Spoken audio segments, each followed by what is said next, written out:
Hebreos capítulo 10, versículos 19 al 31. Esto es lo que dice la palabra de Dios. Entonces, hermanos, puesto que tenemos confianza para entrar al lugar santísimo por la sangre de Jesús, por un camino nuevo y vivo que Él inauguró para nosotros por medio del velo, es decir, su carne, y puesto que tenemos un gran sumo sacerdote sobre la casa de Dios, acerquémonos con corazón sincero, en plena certidumbre de fe, teniendo nuestro corazón purificado de mala conciencia y nuestro cuerpo lavado con agua pura. Mantengamos firme la profesión de nuestra esperanza sin vacilar, porque fiel es el que prometió. Y considerémonos cómo estimularnos unos a otros al amor y a las buenas obras, no dejando de congregarnos como algunos tienen por costumbre, sino exhortándonos unos a otros y mucho más al ver que el día se acerca. Porque si continuamos pecando deliberadamente, después de haber recibido el conocimiento de la verdad, ya no queda sacrificio alguno por los pecados, sino cierta horrenda expectación de juicio y la furia de un fuego que ha de consumir a los adversarios. Cualquiera que viola la ley de Moisés muere sin misericordia por el testimonio de dos o tres testigos. ¿Cuánto mayor castigo pensáis que merecerá el que ha hollado bajo sus pies al Hijo de Dios y ha tenido por inmunda la sangre del pacto por la cual fue santificado y ha ultrajado al Espíritu de gracia? Pues conocemos al que dijo: mía es la venganza, yo pagaré. Y otra vez el Señor juzgará a su pueblo. Horrenda cosa es caer en las manos del Dios vivo. El Señor bendiga su palabra. ¿Saben cuál es el monte más alto del mundo? Muy bien, saben de cultura general. El monte Everest, con más de 8.800 metros, 8.850, ¿cierto? Es el monte más alto de este planeta. Muchos son los que han escalado ese monte. Años de entrenamiento, de expedición, de pruebas, lleva a los mejores hasta la punta del monte. En medio del proceso de escalada se requiere de trabajo en equipo para esa hazaña. En 1953 subían dos pares de escaladores y uno de esos pares llegó faltando solo 100 metros para la cima. Le faltaba solo 100 metros para llegar. Y el otro par sí llegó. Y una buena pregunta es: ¿por qué el primer par de montañistas no llegó a la cima estando tan cerca? Estando tan cerca.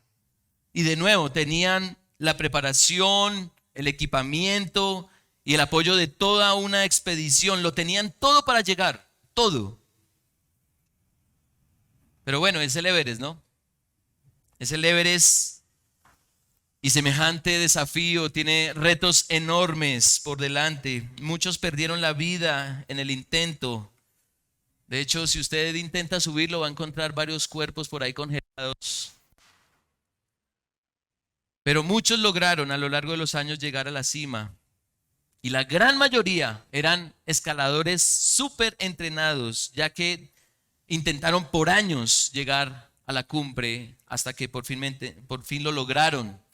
Años de experiencia, de entrenamiento, de equipo, preparación física y mental, un grupo de trabajo. Lo tenían todo para llegar al objetivo, todo. Los que no llegaron se encontraron con situaciones adversas. Y como les decía, muchos terminaron allí congelados en la montaña. Pero si otros llegaron, es porque lo tenían todo para llegar. Por eso inquieta que dos hombres, estando a tan solo 100 metros de llegar a la cima, no llegaran. Todo estaba dado para llegar, todo estaba dado para llegar. A menos que hubiesen experimentado un serio problema en la subida, con todo lo que tenían, no había más opción que llegar. No había más opción. Yo les pregunto, mis hermanos y amigos que están aquí, si ustedes tuvieran la experiencia, el entrenamiento, el equipo, la suficiente preparación física y mental, el apoyo logístico y humano, ¿se devuelven montaña abajo estando a 100 metros de la cima?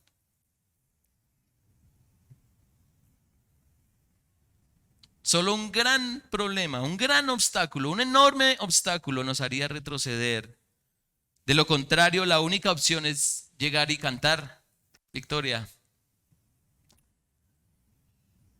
Me imagino, y hagan el ejercicio de imaginar lo que llegaron a sentir quienes estando tan cerca se devolvieron. ¿Mm? Pero también me imagino el sentir de quienes pisaron la punta del monte más alto de la tierra. Ahora, hay un monte muchísimo más alto que el Everest. Ni todo el entrenamiento, ni toda la preparación, ni toda la experiencia, ni todo el equipo nos podría llevar a la cima de esa montaña. Y un salmo nos lo recuerda. El Salmo 24. Y allí pregunta el salmista en el versículo 3, ¿quién subirá al monte del Señor? ¿Y quién podrá estar en su lugar santo? La sola pregunta pareciera dejar a ese monte inalcanzable. ¿Quién subirá al monte del Señor y quién podrá estar en su lugar santo? Lo interesante es que el mismo salmista responde de que sí es posible llegar. Es posible llegar. Y él responde en el versículo 4, el de manos limpias y corazón puro, el que no ha alzado su alma a la falsedad ni ha jurado con engaño, ese recibirá bendición del Señor y justicia del Dios de su salvación. Hermanos y amigos, el subir al monte del Señor es como entrar al lugar santísimo, que es algo que se ha hablado bastante en esta serie de Hebreos. ¿Quién podrá entrar al lugar santísimo? ¿Quién? ¿Qué ser humano podría siquiera estar en ese perfecto lugar? ¿Quién? Lo interesante es que todo ha sido dado para estar ahí. Todo ha sido dado para estar ahí, en el lugar santísimo, donde Dios mismo está. El pensar en otra opción es absurdo, porque es posible entrar a donde está la presencia de nuestro Creador. Todo está dado para perseverar y llegar a Dios. Todo está dado. Pero negar que todo ha sido dado para ver a Dios es ir a la condenación. Es ir a la condenación. Hermanos, no hay más opción porque todo ha sido dado para llegar a Dios. Todo ha sido dado para llegar a Dios. Otra opción es negar el hecho de que no ha sido dado todo para disfrutar de nuestro Creador. Y esa negación es digna de condenación. Es digna de condenación. Pero el mensaje del texto es claro. No hay más opción porque todo ha sido dado para llegar a Dios. Todo ha sido dado. Y la pregunta es, ¿qué se nos ha dado? Por lo menos el texto presenta tres cosas. Y así deseo desarrollar este texto con ustedes. Primero, se nos ha dado a Jesús. Se nos ha dado a Jesús. Segundo, se nos ha dado la fe cristiana. Y tercero, se nos ha dado la advertencia. ¿Qué se nos ha dado para llegar a Dios? Se nos ha dado a Jesús, se nos ha dado la fe cristiana y se nos ha dado la advertencia.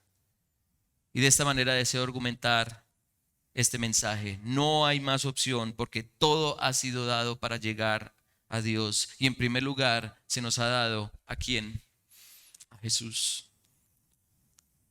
El autor explica bastante el sumo sacerdocio de Cristo. explica suficiente la actitud sacrificial y la necesidad del derramamiento de la sangre del Señor. De hecho, casi que estuvimos viendo 3 sermones sobre ese tema. Y después de toda esa disertación, después de toda esa explicación, el autor concluye, versículo 19 de Hebreos 10. Entonces, hermanos, puesto que tenemos confianza para entrar al lugar santísimo por la sangre de Jesús, por un camino nuevo y vivo que Él inauguró para nosotros por medio del velo, es decir, su carne, y puesto que tenemos un gran sacerdote sobre la casa de Dios, acerquémonos con corazón sincero, en plena certidumbre de fe, teniendo nuestro corazón purificado de mala conciencia y nuestro cuerpo lavado con agua pura. Y luego habla de mantenernos en la fe y luego habla de considerarnos cómo estimularnos al amor y a las buenas obras, no congregándonos, no dejándonos de congregar. Y antes de pensar y entender los llamados a la acción que propone el texto, debe quedar en claro algo. Debe quedar en claro algo. El entrar con confianza al lugar santísimo es gracias a ¿qué? A la sangre de Jesús.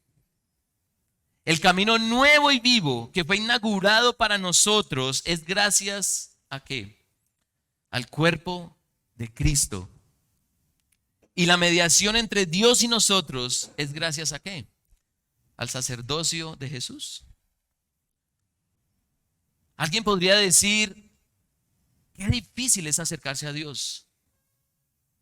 Y lo podemos decir en nuestras semanas. Qué difícil es buscar a Dios. Es imposible estar cerca de Dios. Pero la pregunta es, ¿por qué es difícil si todo ha sido dado? Se nos ha dado a Jesús. Jesús es el mismo Dios hecho hombre. Es Dios encarnando a el Padre para mostrarlo a Él, para ver su gloria. Jesús ha venido a mostrar al Padre, a mostrar a nuestro Creador. Nosotros no nos hemos creado por nosotros mismos. Tenemos un Creador. Por Jesús tenemos la libertad de entrar en los aposentos santos de Dios y verlo, ver a Dios. Y eso no es un hecho místico o etéreo. Jesús dijo en Juan 14:6, y ustedes se lo saben muy bien, yo soy el camino, la verdad y la vida. Nadie viene al Padre sino por mí. Si alguien desea tener confianza con Dios, así como podemos tenerla con un gran amigo, o mejor, con un padre, entonces tenemos a ¿quién? A Jesús. Tienes a Jesús, míralo en la cruz, derramando su sangre, sangre de un inocente que nunca pecó ni se halló engaño en su boca. Miren la cruz que obligó a Cristo a derramar su sangre para que tú fueras acercado a Dios y pudieras decirle, Padre mío. Ahí está, ahí está. La sangre del Hijo de Dios para tener plena libertad de acercarnos a Dios como si fuéramos hijos suyos. Ahí está el cuerpo de Jesucristo, herido por nuestras rebeliones, molido por nuestros pecados, llevando el menosprecio del Padre, porque nosotros lamentablemente no nos importa Dios. Ahora el camino hacia Dios es abierto para quienes no pueden cumplir la voluntad de Dios por sí mismos. El camino de las obras no funciona para nosotros los seres humanos, no funciona. Todo el tiempo estamos incumpliendo la ley de Dios, aún en el punto más mínimo. Y por eso se abre un nuevo camino por el cuerpo de Cristo. Es Jesús el puente perfecto entre Dios y nosotros. Es Jesús el acceso exclusivo para entrar a donde está Dios. El velo del templo, y es muy interesante como lo presenta el texto. El velo del templo que separaba el lugar santo del lugar santísimo fue rasgado al mismo tiempo que fue rasgado el cuerpo de Jesús. y ahora podemos entrar. Pero no solo podemos entrar, sino permanecer. Eso no es entrada por salida, sino que podemos permanecer ante Dios porque Cristo resucitó e intercede todo el tiempo por nosotros que persistimos de alguna u otra manera en pecar. Pregunta, no tienen que levantar la mano. ¿Cuántos se levantaron hoy y no han pecado hasta este momento? Ya saben por qué no tenemos que levantar la mano, ¿cierto? Necesitamos un gran sumo sacerdote llamado Jesús. De manera que podamos permanecer en la casa de Dios, en sus atrios santos, aun cuando nosotros no lo somos. Gracias a Jesús es que podemos ser presentados como santos. Gracias a Él es que podemos poner un pie en el lugar donde mora Dios. Se nos ha dado Jesús. Y mucha atención a esto, mis hermanos, y quienes nos acompañan. Nadie puede decir en este mundo que es imposible conocer a Dios porque Jesús lo ha dado a conocer. Nadie puede decir en este mundo que es imposible acceder a Dios porque Jesús nos ha dado la libertad de entrar a donde Dios está. Nadie puede decir en este mundo que es imposible justificar al pecador porque Jesús es el justo por los injustos presentados ante Dios. No hay más opción. No hay más opción porque todo ha sido dado para llegar a Dios. Se nos ha dado Jesús. Y negar esa realidad es negar lo obvio. Negar que se nos ha dado Jesús para acceder a Dios, eso es digno de condenación. Pero no solo se nos ha dado al Hijo de Dios para llegar a Él, sino que también se nos ha dado la fe cristiana. Se nos ha dado la fe cristiana. Y este punto es muy importante, mis hermanos y amigos, porque aquí es donde se hace palpable lo dicho anteriormente. ¿Cómo así? Bueno, pregunta. También pueden levantar la mano si quieren. ¿Nosotros ya hemos visto a Dios? ¿Ya estamos en su gloria? ¿Ya estamos frente a su presencia santa? Sí, pero no. Sí, pero no. Ahora, ¿qué significa esto? Que la obra de Cristo afecta al creyente ahora camino hacia la eternidad. Camino hacia esa eternidad con Dios. Desde ya, el sacrificio y la mediación de Jesús tiene efectos en el que cree en Él. ¿Y cómo se ve eso? ¿Cómo se ve eso? Bueno, volvamos a leer versículo 19. Hermanos, puesto que tenemos confianza para entrar al lugar santísimo por la sangre de Jesús, por un camino nuevo y vivo que Él inauguró para nosotros por medio del velo, es decir, su sangre, y puesto que tenemos un gran sacerdote sobre la casa de Dios, acerquémonos con corazón sincero, en plena certidumbre de fe, teniendo nuestro corazón purificado de mala conciencia y nuestro cuerpo lavado con agua pura. Mantengamos firme la profesión de nuestra esperanza sin vacilar, porque fiel es el que prometió. Y considerémonos cómo estimularnos unos a otros al amor y a las buenas obras, no dejando de congregarnos como algunos tienen por costumbre, sino exhortándonos unos a otros, y mucho más al ver que el día se acerca. Ahora, ahí hay unos llamados a la acción, ¿cierto? Pero mucha atención a lo siguiente. En una primera lectura, pareciera que el autor está dando mandatos a quienes han entendido la obra de Cristo, a quienes han creído en la obra de muerte y resurrección de Jesús. Podemos estar concluyendo, hermanos, si se nos ha dado a Jesús y ha hecho todo lo que hemos dicho anteriormente, entonces tienen que hacer esto o aquello. Porque eso es lo que dice. Acerquémonos, mantengámonos, considerémonos. Pero la escritura original en griego nos lleva a ver el texto de manera distinta. Pues cada llamado a la acción que vemos en los versículos 22 al 25 no están en imperativo, sino en presente subjuntivo. Y ustedes saben español, o sea que me entendieron. O si no, repasen español, hermanos. ¿Qué significa que esté en presente subjuntivo? Significa que esas acciones no son mandatos, sino que son realidades que se espera se den. No son mandatos por hacer, sino implicaciones por manifestar. Ejemplo,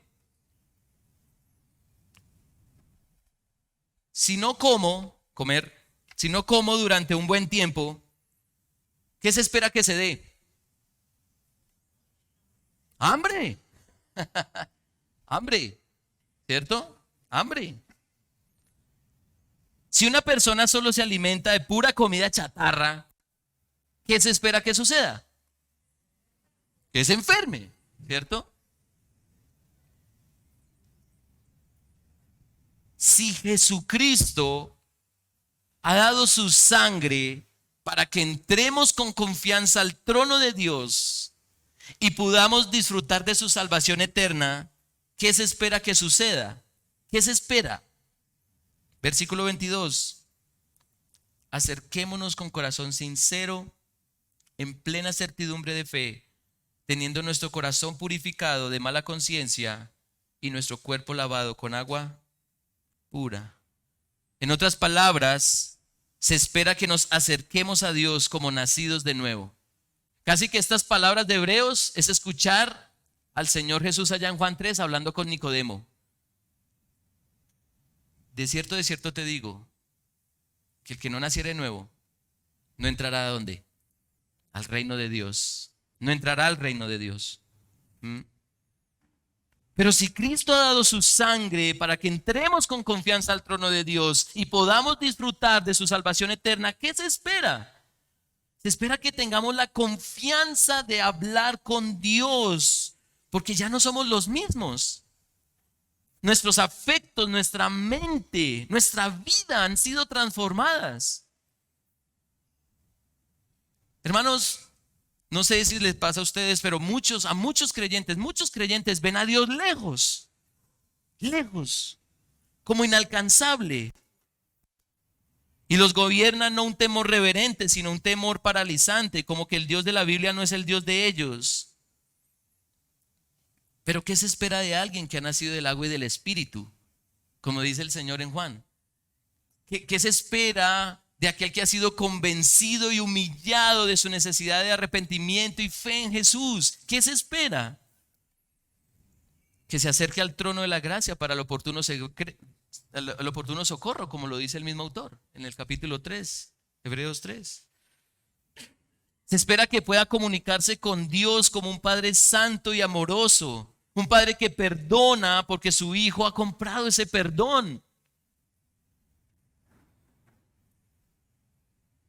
Pero de un creyente no solo se espera esa actitud de acercarse con ánimo y con confianza a Dios, sino que también se espera ¿qué?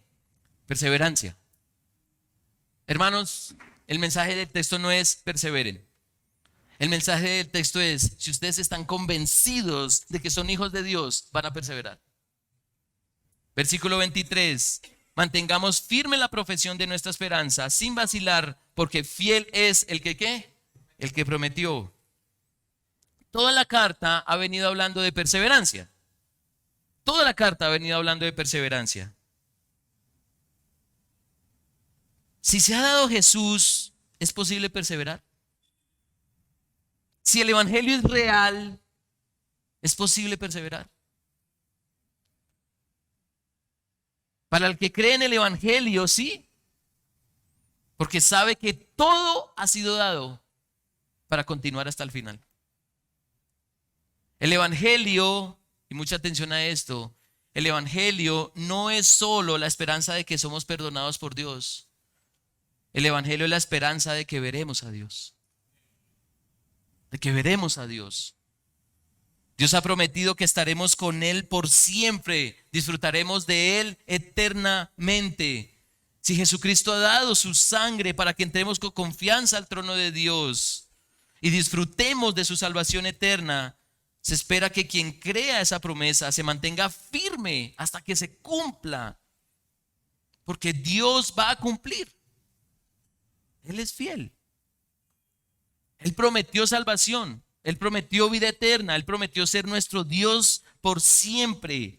Se espera que el creyente persevere en sus convicciones. Y aquí es donde está lo interesante del texto. Porque precisamente el autor expresa lo siguiente: mantengámonos firme en ¿qué? La profesión de nuestra esperanza. La palabra profesión en griego es homología, que significa reconocimiento.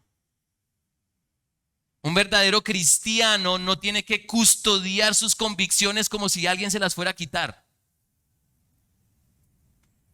Un cristiano genuino, un verdadero hijo de Dios, naturalmente va a conservar aquello que reconoce.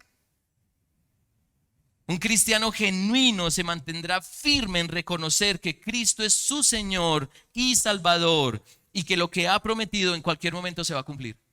Está convencido de eso. Pastor, pero es que mi hijo venía a la iglesia y ahora está en el mundo. ¿Han escuchado eso? ¿Han experimentado eso? Bueno, un creyente no es el que entra a una iglesia cristiana por un día o por 20 años o más. Un cristiano es el que tiene firmes convicciones en el Evangelio y que pase lo que pase, sus creencias en cuanto a la salvación son inamovibles.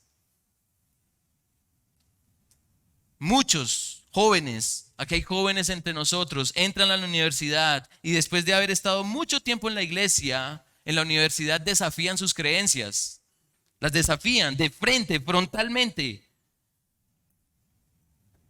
Si Jesucristo ha dado su sangre para que entremos con confianza al trono de Dios y podamos disfrutar de su salvación eterna, ¿qué se espera de ese joven creyente? ¿Qué se espera? Firmeza en la fe. No es que tenga que estar firme en la fe, es natural que va a estar firme en la fe. Se espera que se mantenga firme, porque según este texto no es un imperativo, es un deseo, es una acción posible. Y finalmente, si Jesucristo ha dado su sangre para que entremos con confianza al trono de Dios y podamos disfrutar de su salvación eterna, y es quizá la implicación, hermanos, abro mi corazón, es quizás la implicación que más me gusta. Si Jesucristo ha dado su sangre para que entremos con confianza al trono de Dios y podamos disfrutar de su salvación eterna, se espera que nos congreguemos. Versículo 24. Y considerémonos cómo estimularnos a unos a otros al amor y a las buenas obras, no dejando de congregarnos como algunos tienen por costumbre, sino exhortándonos unos a otros y muchos más al ver que el día se acerca. Y me voy a detener un momento aquí para decir a la luz de este texto lo siguiente: congregarse no es asistir a un lugar que llaman iglesia. Congregarse no es asistir a un lugar a escuchar un sermón. Congregarse no es asistir a un lugar en donde todo es perfecto y nadie tiene problemas. Congregarse no es hacer acto de presencia en familia fiel. Congregarse no es hacer un check, ¿cierto?, en tu lista de actividades dominicales, y mucho menos ver una predicación por internet. Nada de eso es congregarse. Nada de eso. ¿Qué es realmente congregarse? ¿Qué es realmente congregarse? Congregarse es lo que se espera que un creyente dé y reciba de otros creyentes. Eso es congregarse.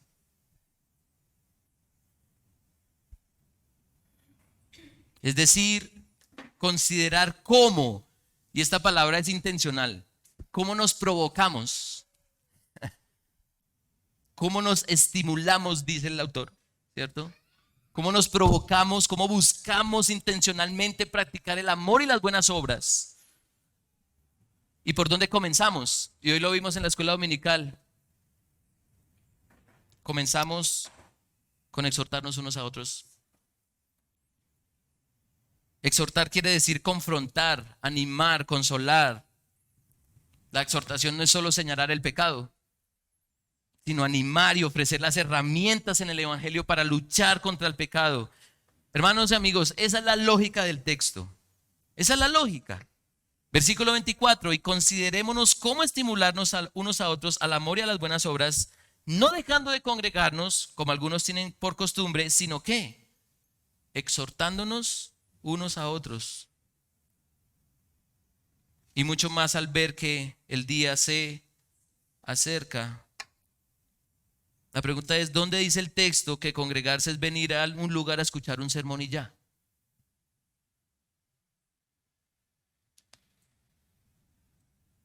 Si hoy has venido a este lugar a escuchar este mensaje y te vas, déjame decirte que no te congregaste hoy. Si escuchas este mensaje, estás participando del culto, cantaste, oraste y te fuiste, no te congregaste. No te congregaste.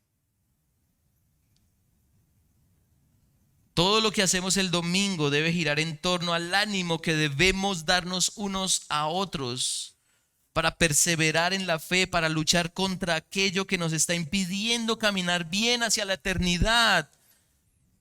Hermanos, las lecturas, las oraciones, las canciones, las enseñanzas, aún esta predicación, todo debe estar en función de congregarnos. Es decir, tener la comunión que necesitamos hablando entre nosotros el Evangelio.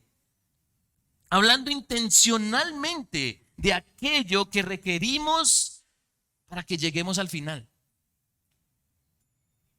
Y eso debería llevarnos a pensar que venir a congregarnos, y esto les va a llamar mucho la atención. Esto les va a llamar mucho la atención porque venir a congregarnos no es venir a poner la mejor cara que tengamos. Todos ahí en la puerta nos preguntamos, hermano, ¿cómo está? ¿Y qué decimos?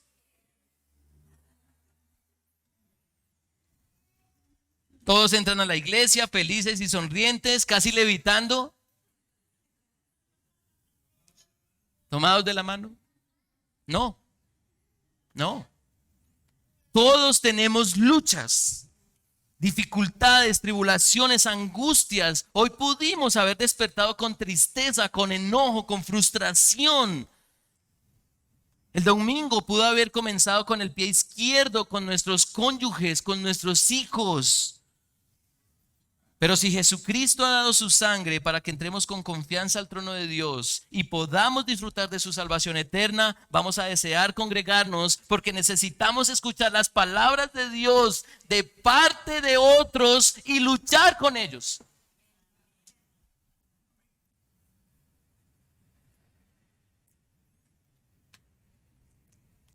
Y así como otros luchan, yo también lucho.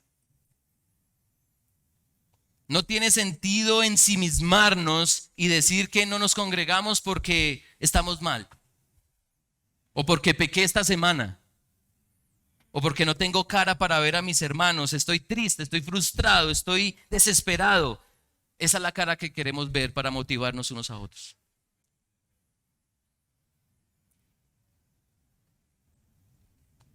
Quiero leer este texto en Nueva Traducción Viviente, Hebreos 10:24. Dice esta versión: pensemos en maneras de motivarnos unos a otros a realizar actos de amor y buenas obras, Y no dejemos de congregarnos como lo hacen algunos, sino animémonos unos a otros, sobre todo ahora que el día de su regreso se acerca. Alguien que no se congrega, es decir, y mucha atención, que no considera cómo verse estimulado y estimular a otros al amor y a las buenas obras, que no participa dominicalmente de esa dinámica de animar con el evangelio a otros. Y no lo digo con osadía, hermanos, lo digo a la luz del texto. Difícilmente se puede considerar que es creyente, uno. Y dos, que con dificultad entiende y anhela el regreso de Cristo. Porque alguien que ha nacido de nuevo desea ardientemente que muchos otros experimenten lo mismo. Desea con celo y ánimo pronto que otros creyentes perseveren porque Cristo viene. Y lo voy a poner en estas palabras. Un creyente que se congrega porque quiere entrar a ver a Dios y desea que otros entren en Él. Hermanos, son innumerables los obstáculos que perturban nuestra mirada hacia lo eterno. Necesitamos congregarnos verdaderamente. Si Jesucristo ha dado su sangre para que entremos con confianza al trono de Dios y podamos disfrutar de su salvación eterna, se espera por sobre toda dificultad que el cristiano busque cómo verse animado y animar a otros a perseverar a la fe. Así que se nos ha dado a Jesús, también se nos ha dado la fe cristiana, es decir, todo aquello que viene naturalmente cuando creemos en Cristo, el poder ser acercados a Dios, el esperar mantenernos firmes en nuestras convicciones y el reunirnos, porque todos los creyentes, entre los creyentes, necesitamos buscar ese ánimo para continuar el camino que tenemos por delante hacia la eternidad con Cristo. Y lo necesitamos porque el día de nuestra salvación está cerca. Hay muchas distracciones y el día de nuestra salvación está cerca. No hay más opción. No hay más opción porque todo ha sido dado para llegar a Dios. Pero hay quienes persisten en negar lo obvio. Y por eso Dios, por su palabra, también nos ha dado la advertencia. Se nos ha dado la advertencia. Hemos dicho que el autor de Hebreos ha insistido en mostrar a Dios, al Hijo de Dios. Así comienza su carta, ¿sí? Muestra al Hijo de Dios como superior a los ángeles, superior a Moisés, superior a la ley de Moisés, superior al sacerdocio levítico, superior a todos los sacrificios que constantemente se debían ofrecer.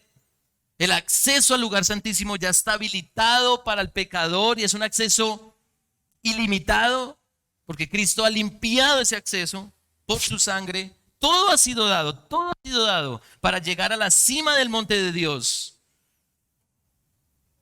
Literariamente, el texto ha acumulado razón tras razón, argumento tras argumento. No hay más opción porque todo ha sido dado para llegar a Dios. Pero por increíble que parezca, hasta una advertencia nos ha dado las Escrituras para no pensar en otra opción. Y no es cualquier advertencia, es la advertencia. No es una de muchas, es la advertencia. Versículo 26 de Hebreos 10.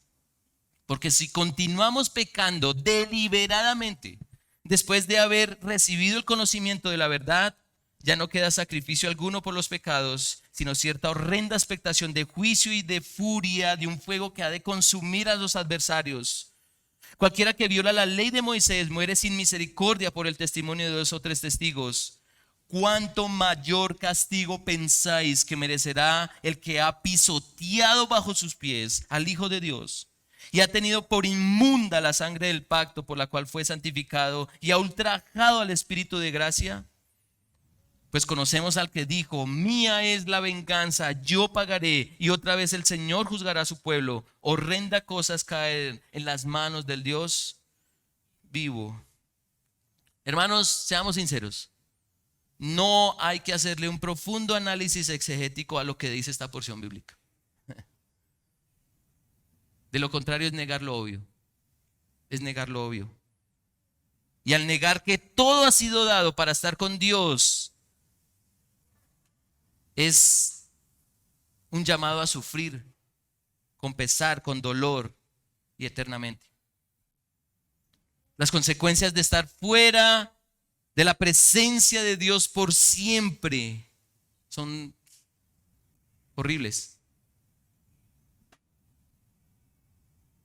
Aunque el texto muestra que los que persisten en pecar de manera voluntaria, impenitente y persistente, y mucha atención a esto, los que persisten en pecar voluntariamente, impenitentemente y persistentemente, es decir, sin arrepentimiento, van a ver a Dios, lo van a ver, pero van a ver una faceta que nadie quisiera ver de Él: su ira, su venganza, su juicio. Y a lo largo de la Biblia vemos distintos aspectos de la ira de Dios, y el texto menciona uno de ellos. Versículo 28: cualquiera que viola la ley de Moisés muere sin misericordia por el testimonio de 2 o 3 testigos. Por crudo que parezca, no hay piedad para quien peca deliberadamente bajo el testimonio de testigos. Y aquí el testimonio de 2 o más personas es importante, porque muestra que el pecado de alguien no es un tema circunstancial u ocasional, sino que es un tema repetitivo y público. Si este es el resultado del pecado deliberado según la ley de Moisés, ¿cuál será el resultado de despreciar todo cuanto se ha dado para entrar a la presencia de Dios y ser aprobados por Él? Esto lo dice en la Nueva Traducción Viviente, versículo 29. Piensen, dice el autor, pues cuánto mayor castigo será para quienes han pisoteado al Hijo de Dios y han considerado la sangre del pacto, la cual nos hizo santos, como si fuera algo vulgar e inmundo, y han insultado y despreciado al Espíritu Santo que nos trae la misericordia de Dios. Negar a Jesús, negar su obra de muerte y resurrección, negar su propósito de salvación, es esperar un resultado nefasto. Imagínense nuevamente a esos escaladores que estuvieron en el Everest. Pensemos en los escaladores a los que les faltó 100 metros, solo 100 metros para llegar a la cima del Everest. ¿Qué llegaron a sentir? Quizás se sintieron bien porque otros lo lograron, quizá. Pero ¿cuál es el sentimiento real faltando 100 metros para llegar?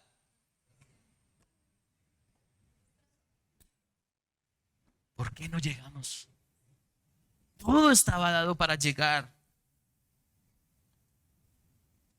Pesar, abatimiento, culpa.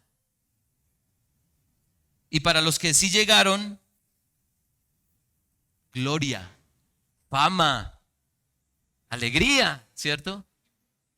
Reconocimiento. En palabras del apóstol Pablo, son mis manos, no el micrófono. En palabras del apóstol Pablo, en Romanos capítulo 2, versículos 2 al 11, y sabemos que el juicio de Dios justamente cae sobre los que practican tales cosas. Y piensas esto, oh hombre, tú que condenas a los que practican tales cosas y haces lo mismo, ¿que escaparás al juicio de Dios? ¿O tienes en poco las riquezas de su bondad, tolerancia y paciencia, ignorando que la benignidad de Dios te guía al arrepentimiento? Mas por tu terquedad y de tu corazón no arrepentido estás acumulando ira para ti en el día de la ira y de la revelación del justo juicio de Dios, el cual pagará a cada uno conforme a sus obras, a los que por la perseverancia en hacer el bien buscan gloria, honor e inmortalidad, la vida eterna. Pero a los que son ambiciosos y no obedecen a la verdad, sino que obedecen a la injusticia, ¿qué les espera?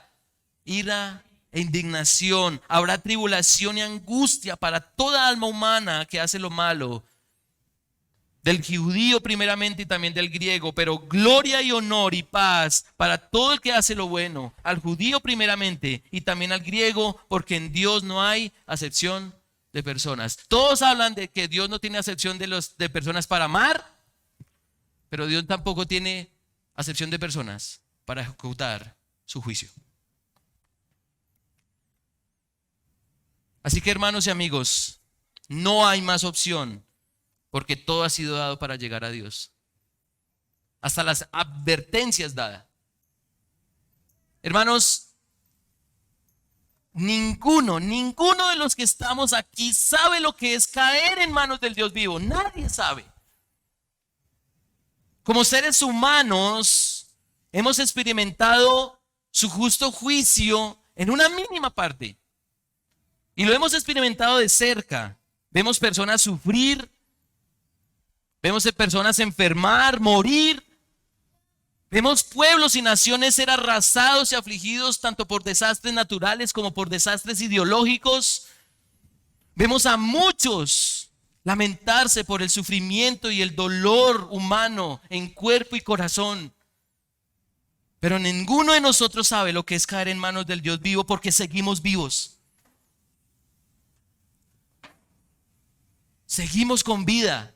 Estamos aquí, yo aquí predicando y ustedes sentados. Y es tras la muerte que quienes se niegan a creer en el Hijo de Dios, que experimentarán la intensidad de un fuego que nunca se apagará, ante un cuerpo que no se consume, donde el gusano no muere y la angustia es intensa y eterna.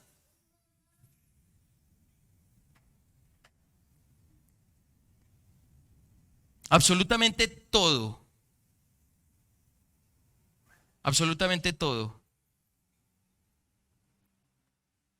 se nos ha dado.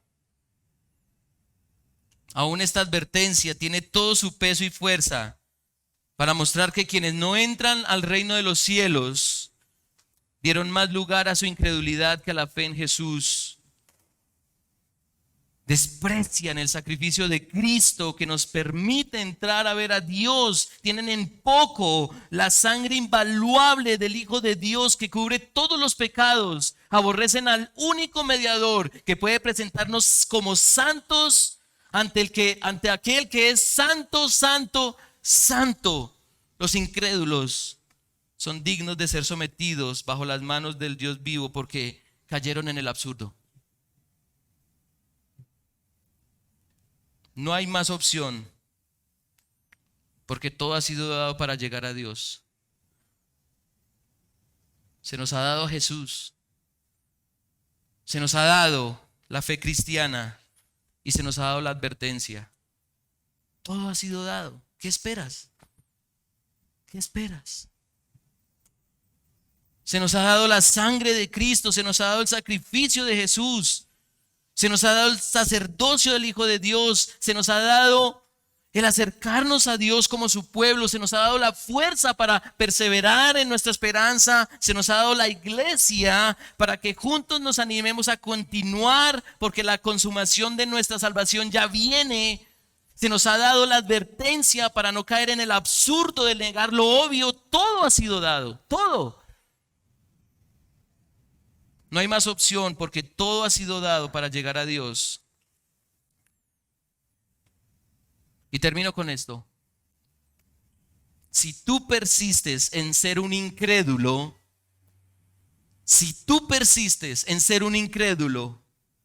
persistes en pecar deliberadamente, es decir, voluntariamente, amas el pecar, sigues en tu pecado, no lo dejas, no lo abandonas, no te has arrepentido, si persistes en negar el amplio y completo ofrecimiento de Dios para llegar a Él, por favor, jamás digas que hizo falta algo para llegar a Él.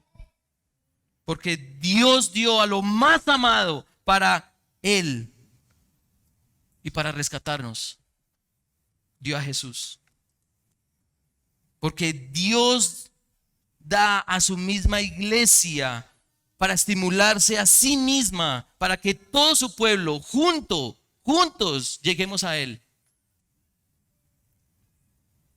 Porque Dios describe su juicio para que todos teman la venganza que traerá sobre quienes ofendieron con desprecio a su Hijo Jesucristo. No hay más opción, porque todo ha sido dado para llegar a Dios.